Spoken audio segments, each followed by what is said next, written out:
From the Campione Law Studios in the heart of Duval County, Florida. This is the unofficial Jacksonville Jaguars podcast. Your host, Seth Studer.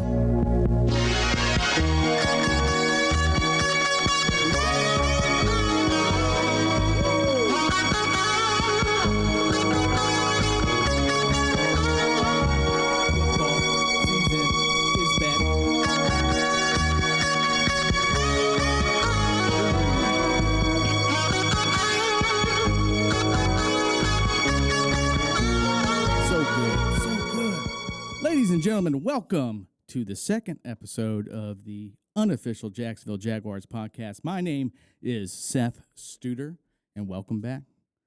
Last time we did like a historical analogy into the early years of the Jaguars. We're going to do a little bit more of a conventional episode here today. We're just going to do a full season preview of the 2025 season, because we've got kickoff against Carolina Panthers here on Sunday. But before we get there, we need to inspect where the Jaguars were when we last saw them play meaningful football. So I'm going to start with a segment that I'm going to call the Preamble Ramble. Now, ladies and gentlemen, I don't get many weekends completely free. But about a month and a half ago, my wife and daughter went down to Disney, and I had the entire weekend to myself, and I think I stayed in home the entire time. And I binged a TV show, Mindhunter. Season 1, and I think that came out around 2017. It's a fantastic show. I mean, David Fincher directs. David Fincher, his movies. Seven, Fight Club, Zodiac, all modern masterpieces. So when I get into work the following Monday after binging this 8-year-old TV show, I kind of laugh to myself because I can't just walk up to the water cooler here in 2025 and go, hey guys, have you guys checked out Mindhunter season 1 yet? You just can't do it. 7 or 8 years later, it's not old enough to be considered classic, vintage, retro cool, but it's also kind of too old to be fresh. That moment was 2017. We've kind of moved on pop culture. So in that right there, that kind of feeling is exactly how Doug Pederson's coaching and Doug Pederson's schemes started to feel in Jacksonville over the past 2 seasons. Coincidentally, Pederson won his Super Bowl with the Eagles in 2017. Shoot, they built a statue of him. I think he even wrote a book the very next year after he won that Super Bowl. But over the past 2 years in Jacksonville, where he was supposed to develop and elevate a promising quarterback in the form of Trevor Lawrence, it's kind of felt that Pederson never left 2017. His play calling, his philosophy stuck in place. And the numbers prove the staleness. In 2022, Jaguars ranked 12th in pre-snap motion. What about next year? 2023, 20th. 2024, dead last. Same with use of crossing routes. 2022, 10th. 23, 31st. And dead last in 2024. It's just like everything got gummed up and stale. No fresh ideas. And remember, 2023 was the first year offensive coordinator Press Taylor seemingly took over as the offensive play caller. And Doug Pederson never really kind of came out and said who's calling plays and what. And on defense, it was kind of the same thing, the staleness. The same problem showed up in 2024. Last, 32nd in blitz rate, 30th in use of stunts. It was completely predictable football, completely stale football on both sides of the ball. Just like in Philadelphia, where Pederson eventually got fired in large part because of Press Taylor and a staff that couldn't evolve, well, the same thing happened here. They just lazily lounged in yesterday's NFL concepts. So, in my opinion, 2017 is Doug Pederson. So from here on out, I'm calling him Doug Pederson. And since no one's hyping Chance the Rapper anymore, I'm calling Press Taylor, his adopted son, Press the Rapper henceforth. And ousted general manager Trent Baalke, he doesn't even deserve a nickname.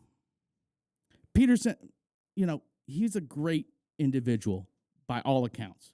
So, hey, thanks for the memories. But stagnant scheme and lack of imagination are a primary reason why the Jags went 4-13 last year. Because if 2017 is the past, 2025 is the now. It's the future. And the future starts Sunday against Carolina. Let's get modern. Let's get fun.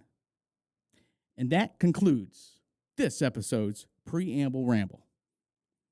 So I want to thank Campione Law for sponsoring this podcast here. We do great work here. If y'all ever need an attorney, especially for personal injury, feel free to reach out, give us a call. We'd be happy to help you. Whew. I just had to get that off my chest, though. It just felt so, because the Jaguars last year went 4-13 after going, 9-8 the two previous seasons, 4-13. And in one-score games, the Jaguars were 3-10. 3-10. When you lose that many close games, eventually you have to point the finger towards coaching. And fortunately, we got a brand new regime. Total, top to bottom, scrapped. To the roots, to the foundation. And what do we got? We have Coach Liam Coen coming over from Tampa Bay. Did a great job coaching up Baker Mayfield. Threw a bajillion yards last year, like 40-plus touchdowns. We also have a brand new first-time offensive coordinator, 29 years old, Grant Udinsky, and first-time defensive coordinator in Anthony Campanelli. We got a new GM, James Gladstone. I'm calling them Zaddy Gladstones for reasons I'll elaborate here at the very end. And we got a new executive vice president in the form of our Hall of Famer, Tony Baselli. Again, the most Italian-sounding, least Italian person I've ever heard. So, we got all of these new pieces. First-time GM, first-time head coach, first-time OC, first-time DC. And it looks bright, but it's untested. And we're going to figure out when they're put to the test here soon on Sunday. But, the real issue here for the Jaguars, it's obvious. It's what does Trevor Lawrence do next? And in evaluating him, there's been a lot of national discourse on this. Is he good? Is he bad? Is he average? But I think you got to understand, in 2022, he was throwing darts in the last part of that season in our playoff run. And in 2023, for the first part, until that, what was it? Week 12, week 13, Monday Night Football against the Bengals. That high ankle sprain where he bent like Gumby and had to walk his own down the players' tunnel. Ever since then, he just hasn't been the same. So is he good? Is he bad? Is he average? Is he great? Is he piss poor? Honestly, I just think he's been injured. Going through it, 2023, week 6, sprained left knee. 2013, what we just talked about, high ankle sprain. And then he had a shoulder sprain week 16, 2023. And that's when the Jaguars fell off and collapsed and didn't make the playoffs, when they damn well should have. 2024, another left shoulder sprain, week 9. And then in week 13, one of the dirtiest plays I ever seen. Azeez Al-Shaair went headhunting and just laid the boom on Trevor Lawrence as he was sliding. Dirty, dirty, dirty, and knocked him out for the rest of the season. So where are we with Trevor Lawrence, right? Is this a prove-it year? Hell yes, it is.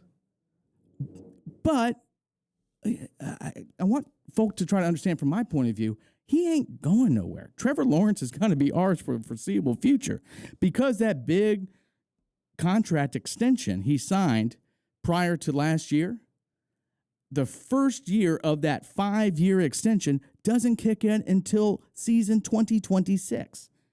He's got to be here for a while. Does he have faults? Yes. Does he fumble too much? Yes. Does he throw and play hero ball too much? Yes. Does he sometimes force it? Yes.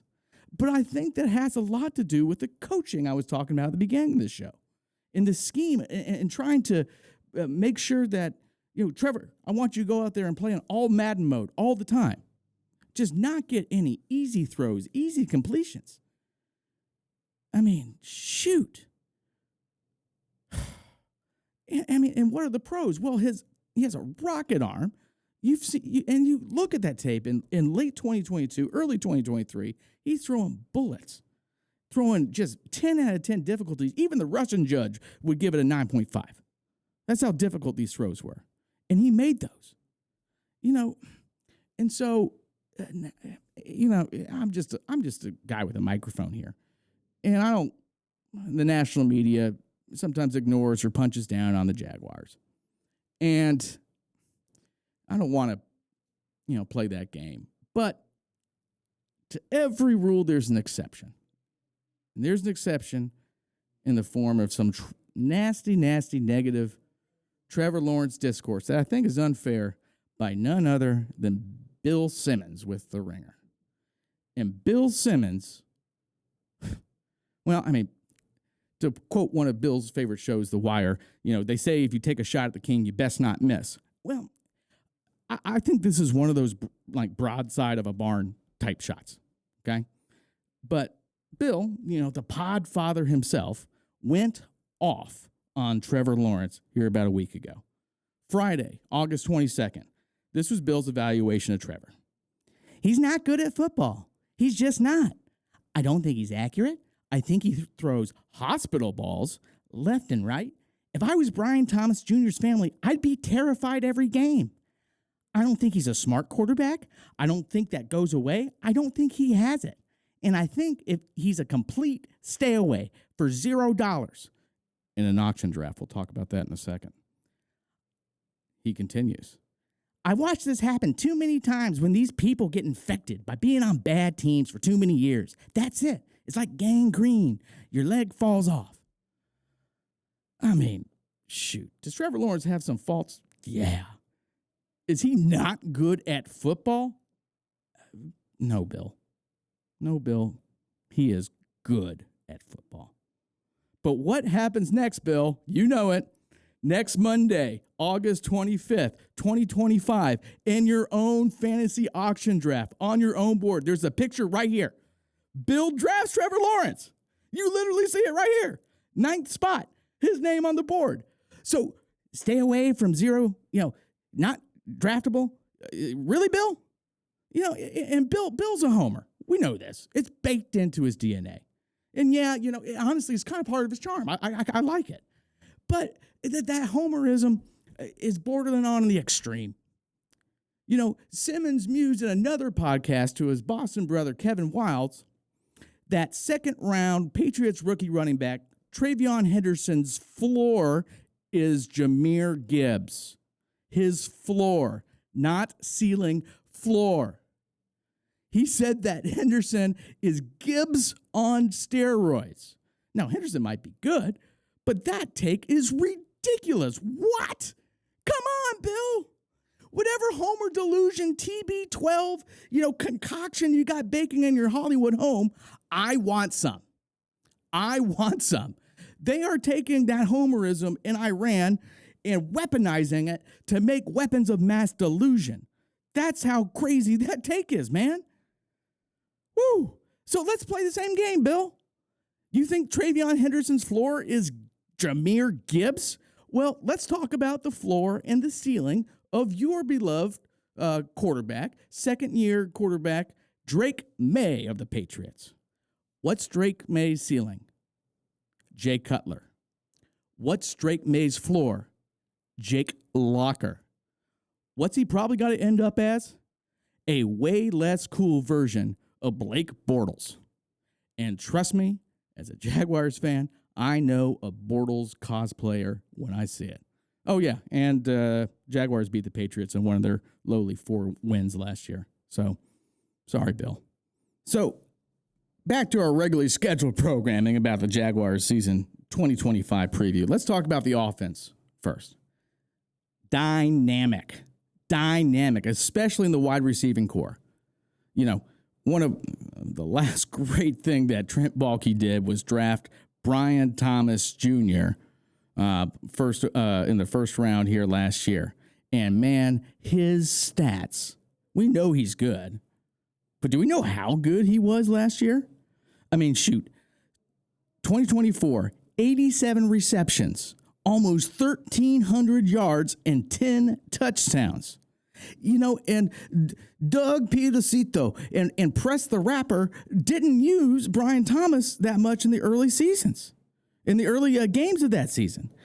It was actually Mac Jones, who was inaccurate as hell, providing most of the production for Brian Thomas Jr. last year. 60% of BTJ's yards came from Mac Jones. 68% of his receptions came from McCorkle Jones last year. I mean, and so he hasn't even had the opportunity to gel with a quarterback who can really zip it, especially on those out routes. You know, guys, Brian Thomas Jr. was 3rd in receiving yards last year out of the entire NFL, 3rd. And he tied for 6th in touchdowns. And now we add Travis Hunter. We'll get more on Travis here at the end of the program. But we add another weapon on the offense. We signed De'Ami Brown from the Redskins. Athletic, fast, a great 3rd receiver. And our 4th wide receiver is Parker Washington, who's pretty much, you know, I don't want to call him budget Christian Kirk. He's a little better than that. He's a good receiver. So you got 4 weapons to throw to. And plus, you know, I'm a little worried, to be honest, about replacing the production of tight end Evan Ingram because he caught so many balls. However, Brenton Strange at the end of last year came on strong. And I think he's going to have a big year this year. You know, and I think he's a better natural blocker than Evan Ingram. You know, I think that's probably the one kind of question mark of the weapons. You know, and because Liam Coen had used, you know, Cade Otton with the Tampa Bay Bucks a whole bunch when he was calling plays for them last year. And Cade Otton had a hell of a lot of production. I think Brenton Strange is going to pick up the slack. You know, and look on the offense for a lot more screens, a lot more preset motion, a lot more easy throws for Trevor to make. That's what Trevor needs. And he's got the weapons to do it. Because, again, he was playing on all Madden mode all last year. And we got a backfield, too. We got Travis Etienne, Tank Bigsby, and Bashil Tootin, 4th round out of Virginia Tech here in our backfield. All 3 of which are explosive. They all have, you know, I guess similar but different traits. It will be really interesting to see kind of how that backfield is split up. But, you know, I really like all 3 of them. You know, for fantasy purposes, it's very, you know, frustrating. But in reality purposes, I love it. I love it. And especially we also have LaQuint Allen, 7th round selection out of Syracuse, probably one of the best pass protectors in the draft last year. And so you're running 4 deep with some very, very special running backs. We'll see, you know, kind of who takes the edge and more carries and who's, you know, used in, you know, 1st, 2nd downs, who's the 3rd down back, you know, Liam Coen had Bucky Irving last year, made him a breakout candidate. Is there going to be another Bucky Irving style kind of renaissance here this year for one of the 3? I don't know. It's not the same situation, but I know we got 3, maybe even 4 great running backs. But the offensive line is what gives me the most worry. We got Anton Harrison there, right tackle, Walker Little on left, but it's the interior of the offensive line that has absolutely killed the Jaguars in recent years. Just as soon as the ball's hiked, just pressure right up the middle in Trevor's face, and and we made some changes there. We added Macari from out of Baltimore as guard, and Hainsey from Tampa Bay. Now, Hainsey, his replacement was drafted last year and only played, I think, like 90 snaps or something, but he was pretty good in those snaps. And, we don't need the offensive line to be top 10. We don't even need them to be top 15. I'm just asking for like 20th. Okay? Because with the weapons we have and the quarterback that we have, just, duct tape. Because duct tape can be very, very useful and very, very strong in certain situations, and, hopefully we're able to build out the offensive line. Hopefully they just gel well and they play well. But just going in, that's kind of my big thing. And most importantly, no Luke Fortner at center. We actually traded him for value to the Saints, I believe, and got like some defensive tackle help. So that's really the offense. I think you're looking at a really, really dynamic offense that can really, I could easily see top 10 offense this year with those, especially the weapons on the outside, and especially with the scheme. Just look at what Liam Coen did last year. Is he able to replicate it? Maybe. That offensive line is going to be the question mark on whether he completely duplicates his success from Tampa Bay to Jacksonville in his first year. So that's offense. Let's talk defense. Last year, disaster. Dead last in pass defense. 31st in total defense. Oh, boy, were we bad. It was so predictable. We were playing so much man coverage all the time. And we didn't have the players or the injury luck to justify playing that man scheme. It had no creativity. So who comes in? DC, I think it's Anthony Campanile out of Green Bay. Anthony Campanile was the linebackers coach in the defensive rushing, essentially did the rushing defense in charge of that. And the Jaguars are not even good at that. I think they're like 22nd. And I talked to this Green Bay fan here a little bit ago and asked him about, Campanile. And he had said that he's really creative and uses, the strengths of his players, to fit. I mean, he's able to adapt his scheme to the players, right? And that was not the case last year. I mean, last year we made Trayvon Walker and Josh Hines-Allen like bulk up. We're doing like hockey style, like rotations on the defensive line. It's like, wait, I don't even know who this guy is on third down. Who is that? This is an important down. There was so much of that last year. I don't think there's going to be any of that this year. I think that we're going to have, and we've added depth. We've added some really important depth at defense that we just didn't have last year. I think our strength is our line. Josh Hines-Allen, last year, down year. However, we know what he's capable of. We know he can give us 17 and a half sacks. He's slimmed down. I think he's going to be a great season in front of him. And then paired on the other side, Trayvon Walker. Number 1 overall pick, Trayvon Walker. They say, there's a saying that availability is the best ability.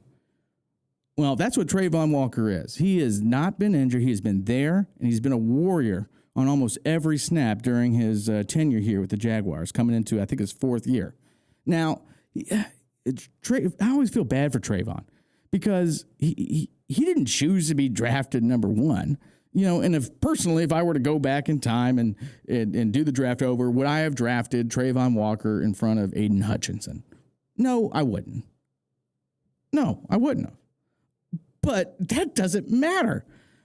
And I've been so impressed with how he's progressed throughout his tenure.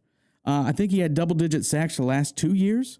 And I think he's going to continue to grow and, and kind of develop into one of these kind of Mario Williams-esque, number one picks. Just this solid vet that's going to be able to provide, be a plus to his team for year on out. So we got the edges real good. And to back up those edges, we have more depth. Fan favorite Dewan Smoot back. Signed Emmanuel Ogba, good defensive end, back. We got a lot of folks there. And then on the interior is kind of where I'm a little bit worried because we got Eric Armstead, big free agent signing here last year. Walker Payton Man of the Year last year. And, and hats off to you, Eric, for getting that award. Very, very, very, very impressive, and love what he's done for the greater community. However, Eric, I'm going to need you to be Man of the Year this year. Just not the Walter Payton Man of the Year, please. All right? Because, and hopefully, my understanding is they're going to be playing him there at 5 technique. They're at the defensive tackle. So he can generate that interior pass rush. Because you got, Trayvon and Josh Hines-Allen busting their rear ends. And, just not a lot of push up the middle. Hopefully, Eric will be able to improve and do that. And he's backed up by last year's second-round draft pick, Mason Smith, a bulky special. I think, and I hope he's going to improve his production. And we just need to get home. We've gotten a lot of, pressures, but we need some interior pressure to help the edges out and really make what really looks to be a great, great front four. Obviously, in the linebackers, we got Foye Oluokun and Devin Lloyd, both very, very capable, both very, very good tacklers. Lloyd needs to grow a little bit, so I'm a little worried on that end. And then we get to the secondary, which is kind of the biggest question mark of them all. Secondary, number one, is Travis Hunter going to be playing in the secondary? And if so, how often? Remains to be seen. We'll talk more about Travis Hunter later.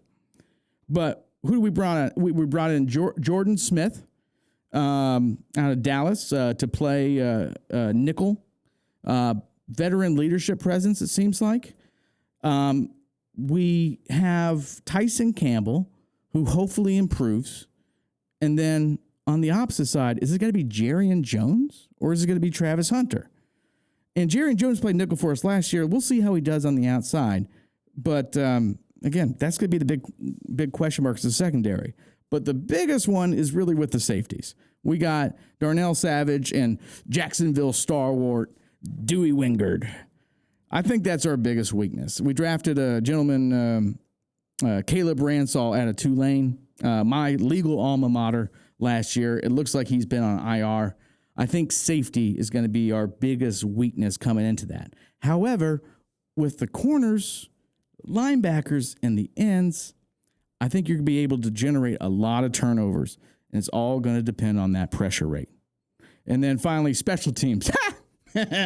Special teams. Yeah, we have a pretty good kicker.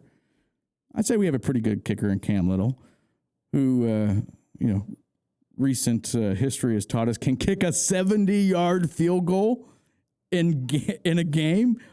The longest in any professional football match in history. It kind of sucks that the preseason doesn't count, and so the stat doesn't count, but it is the longest field goal in history. My gosh, 70 yards.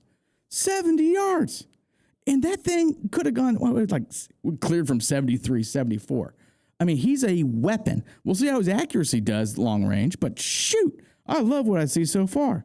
I mean, and that's such a game changer with the new NFL rule where if, kick it off, touchback, you get it on the 35-yard line. So to get into that 70-yard range, what do you need? Shoot, 10, 15 yards from that? I mean, my gosh. And then we got great punter and long snapper, too. I think our only 2 Pro Bowlers from last year to round out special teams. So, to get the gist of it, dynamic offense, potentially dynamic defense, and great special teams. Why not us? Why not now? So, let's kind of review. I'm going to look at the screen right now, and I haven't done this just yet. But let's go through the schedule, and let's go through what I think the Jaguars' record is going to be at the end of the day. All right. So week 1, Panthers home, win. Week 2 at Bengals. Now, I will say, listeners, the first part of the schedule is tough, but it really opens up on the back half. We got a tough gauntlet, weeks 2 through 7. So let's see how we do this. At Bengals. Bengals in the last couple of years have always kind of started a little sluggish out the gate. I'm going to put that as a win. So 2-0 going into week 3. Home against the Texans. That's a loss. At 49ers. Week 4. And I think that's also a loss. Jaguars traditionally have not played good on the West Coast. I think that is an L. So 2-2 going into all my rowdy friends here on Monday Night Football at home with the Chiefs. Will we do it? Will we beat Patrick Mahomes? Will we get revenge? No, we shall not. I do not think we will. I think the Chiefs will beat us. So 2-3 heading into week 6. Home for the Seahawks. Win. Seahawks have a great defense this year. I think that'll be a tough game, but I think we'll win that one. Then we go across the pond to jolly old England to face the Rams. Win. Rams, good team. We're good in England. Then we got our bye, week 8. So what is that? That is 4-3 out of the bye.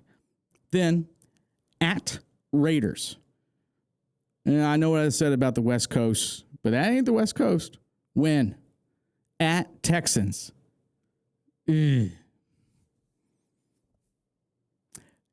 I think they learned some lessons from that home loss in week 3, and they get a win in Houston. So what does that put us? That puts us through 10 weeks, 6-4. Home against the Chargers. Win. At Arizona. Ooh, this one's weird. I think that's a loss. I think the Cardinals are going to sneak up on some people this year. At Tennessee against the Cam Ward-led Titans. Actually, I think the Titans are actually not going to be bad this year. I think they're going to probably win about 6 games, 6-7. I think that's a win, though. Home versus the Colts. Well, that's the easiest win I've ever seen one. I think the Colts have lost in Jacksonville like 11 or 12 years in a row. So win. Then home for the New York Football Jets. Good defense by the Jets. Justin Fields, quarterback. No, they're not a good team. Win. At the Broncos. It's a loss. At the Colts. The Colts, I don't know what they're doing here this year. They got weapons. They got some good players on defense, but you got Danny Derps, throwing it. Yeah, I think that's a loss. And then so to finish it out, home against the Titans, win. Puts us at 1, 2, 3, 4, 5, 6, 7, 8, 9, 10, 11-6. 11-6 is what I predict the Jacksonville Jaguars 2025 record will be. We will go to the playoffs. It is not a guarantee, but it's pretty damn close. So 11-6 is what I predict. Pros, dynamic weapons, great defensive line, and a new coach who can bring some energy to a franchise that sorely needed it in the last 2 years. Cons, offensive line, safety, and while new blood is good, we have new blood across the board. So there could be some growing pains. But that leads us to Travis Hunter, whom we traded up from number 5 to number 2 in the draft to grab the best player in the draft.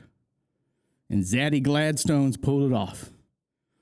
The trade, if you all remember the details, Jaguars give up number 5, their second round pick this year, and their first round pick next year to the Browns. Now, the Browns is, with that pick that we traded the Browns, they ended up drafting a running back who ended up getting arrested 4 weeks later for domestic battery. So, okay, good, I guess. But the thing is was the trade worth it? Hell yeah, it was worth it. Hell yeah, it was worth it. It's not even close. Here's why. Really, two reasons. I'm going to start off with the most superfluous reason, but something that people need to consider. Travis Hunter is a star. He is a star not only on the football field, but he's a star off of the football field in the form of a social media influencer personality. And it's kind of funny. I'm in my late 30s, and as I've been getting older, it's kind of been interesting watching how young people pick their teams, right?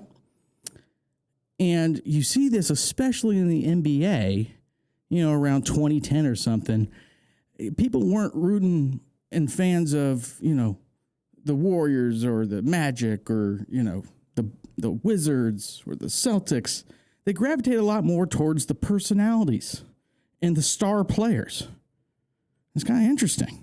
Steph Curry was kind of the first, in my mind, that really kind of shifted this kind of focus from young people into who do they like to root for. And Travis Hunter, and that hasn't permeated fully into the NFL, but we don't know. We won't know until looking back on it, 10 years from now. But I strongly believe that there's going to be a lot of young kids out there who are going to become Jacksonville Jaguar fans based solely on our trade up to get Travis Hunter. Kind of wild to think about. So for the franchise as a whole, I think it's a good thing just on a purely superfluous reason. Now, why is he so popular? And why is he so interesting? Well, it's because he plays both sides of the ball, skill positions, defensive back and wide receiver, and he does both well. Really damn well. Not only did he win the Heisman last year, he won the Biletnikoff Award, going to the college's best wide receiver, and he won the Jim Thorpe Award of going to the best college player at defensive back. What? And people, I've seen NFL players and commentators going, I just don't think he can do it at this level. I don't think he can do it at this level. It's just too much. It's too much. But what it's shown is that Travis Hunter accomplished this in college, granted, but he did it with half of his games at altitude. Are you worried about his stamina if he's doing half of his games playing over 100 snaps a game at altitude? Has that been figured out in the equation yet? This guy, he's built different. He's built different, and the Jaguars are trying to do something for a star player that's never been done. I guess Deion Sanders did it, but Deion did not play full-time offense ever. I forgot to ask my unpaid intern, Al, about who the last person to do this was, and I forgot to do it. But it has not been done in the modern era ever. And we are on the cusp of history. History. Zaddy Gladstone was talking about he's going to change the game itself. Yeah, it kind of sounded corny when he said it, but he's right. He very well could. So, how do we compartmentalize this going into season one, right? And it reminds me of someone. I told y'all maybe at the beginning that I wouldn't do any more history. Well, I'm going to do a little history right now because I have to compare it to something. In July of 1965, Bob Dylan walks onto the stage of the Newport Folk Festival. There's actually a great movie about this time in Dylan's life. It's called A Complete Unknown. Timothy Chalamet's in it. He does a great Bob Dylan. But until July of 65, he was folk. He was folk music. He was acoustic. He was, about and a genius. And then on that day, he gets up there after the folk people, The people that run the festival go, don't do it. Don't plug in. Don't go electric. He says, F that. I'm going electric. And I think right before he plays his first song, which is a rip-roaring version of Maggie's Farm, if you haven't heard it, he goes to the band, play it loud.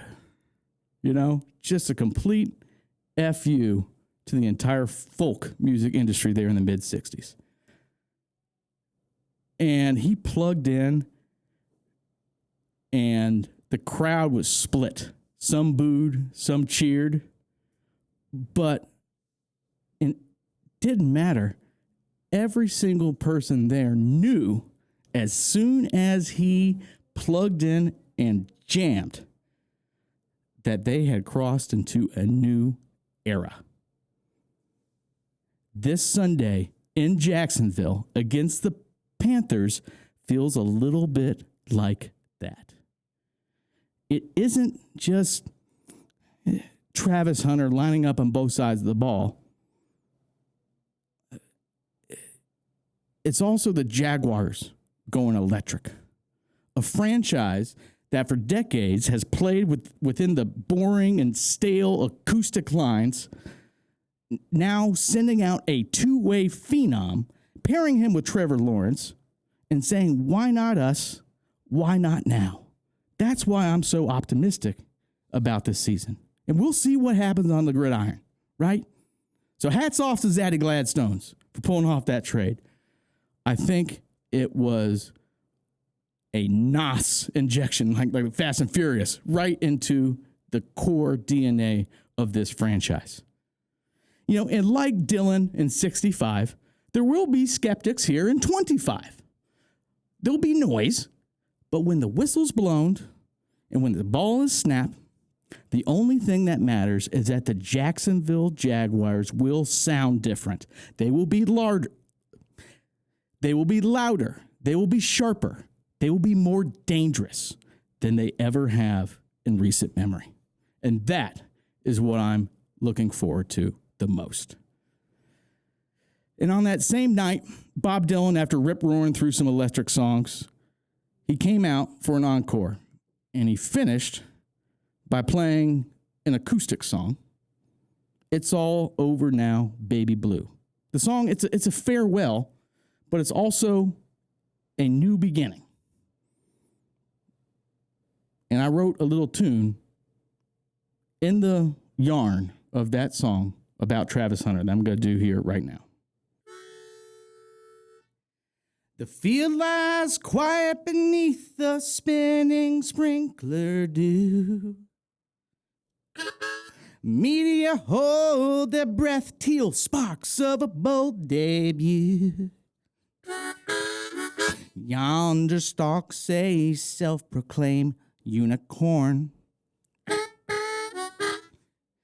guarding or shaking his respective pawn. Stat sheets scrawl with numbers, fate shall choose. And it's all somewhere now, number 1, 2. 1, 2, 3.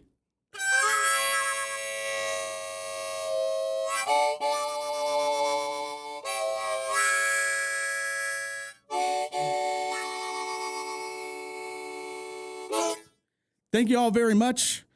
Special shout out to the Campione Law. Like, subscribe, share, whatever you have to do.